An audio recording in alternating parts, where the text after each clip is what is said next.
Digestive enzymes. Enzymes are biologically active proteins that act as catalysts to help control and speed up chemical reactions in the body. Without them, these reactions would take a long time. And so enzymes are very important. But there are three different classes of enzymes: digestive, metabolic, and food-based. Today we'll be talking about digestive enzymes, which are the enzymes that are there to help us digest food. And so what are the benefits, the side effects? That is what we will be going through today.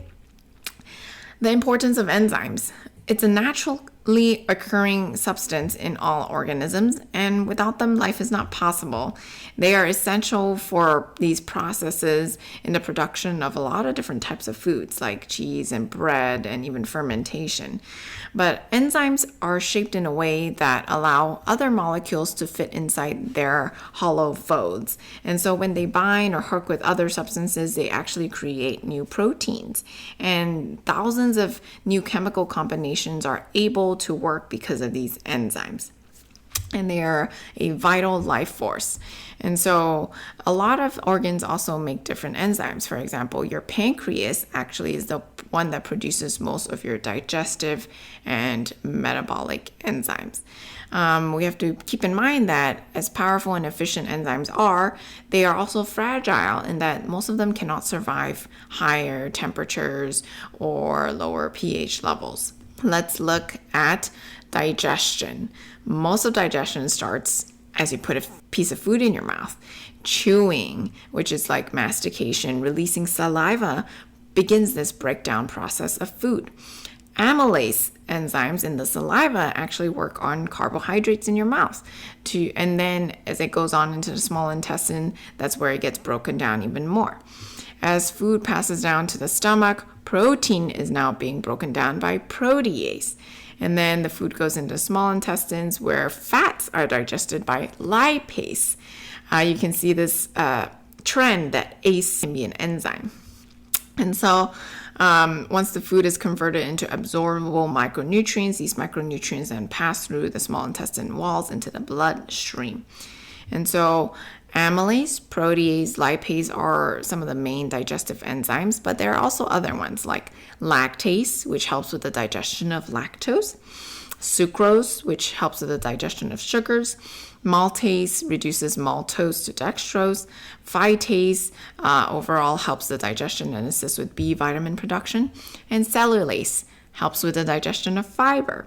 There are many different types of enzymes for digestion, and if you are looking to help heal your gut and in order to absorb nutrients much easier and better, digestive enzymes are one way of being able to help with that. If you are having a lot of bloating, especially right after you eat, you might think about your stomach acidity levels, but also your enzyme levels, because lack of stomach acid and lack of enzymes to be able to help break down food can cause bloating right after you eat. So we talked about digestive enzymes, and there are other types of enzymes like metabolic enzymes.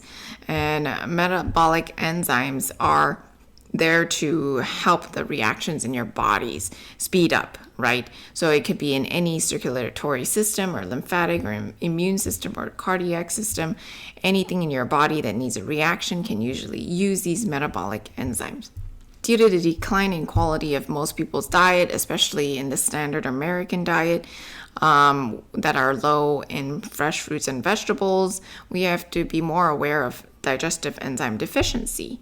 Symptoms like that can be bloating, constipation, acid reflux, indigestion, cramping, and flatulence. And so when the GI tract is not functioning optimally, the immune system begins to suffer. And with lowered immunity, then you're more susceptible to disease and slower recovery time. So digestive enzyme can aid with energy conservation, as it takes more energy to digest food when you are deficient in digestive enzymes. And there are several ways to naturally help your enzyme production, like chewing your food properly, which helps produce more enzyme-rich saliva. Not chewing gum, because chewing gum actually produces saliva that is not needed and then depletes your enzyme resources without a good reason. eating raw foods like enzyme-rich foods like pineapples, papayas, avocados, kiwis, honey, and mangoes. They are very high in enzymes. Consider switching to unpasteurized milk, add sprouted foods to your diet, eat less, and avoid processed foods. These are natural ways of increasing your digestive enzymes. The third type of enzyme can be called a systemic enzyme, where they are proteolytic enzymes or proteases, hydrolytic enzymes that help with the breakdown of proteins. They can include items like pancreatic proteases like trypsin, chymotrypsin, cysteine proteases, and other proteases found in fungi. These enzymes, which can be derived from cows or pigs, have been used in systemic enzyme therapy for over hundreds of years, and they've been mainly used orally for GI disorders, but they can also help to reduce inflammation processes, especially if they're taken on an empty stomach. And so they are different than digestive enzymes because when you take it on an empty stomach, it actually helps to reduce pain and inflammation in the body. They can actually also enhance the immune system when they are taken on an empty stomach. So how do you choose your enzyme supplement?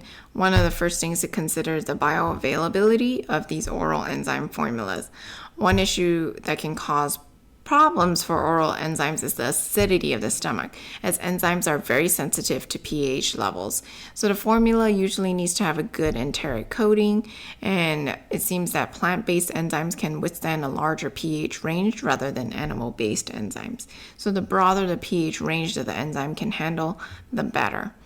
So there are many different types of enzymes, whether it's bromelain, papain, pepsin, pancreatin, ox bile. Just make sure to choose a formula with high quality and knowing what you're trying to break down in your gut and see whether it does help you or not. So we talked a lot today about the different types of enzymes, whether it's digestive, metabolic, and systemic. There are uses for each one of them. If you have any questions at all, definitely give us a call and we'll be able to help empower you on this journey towards health.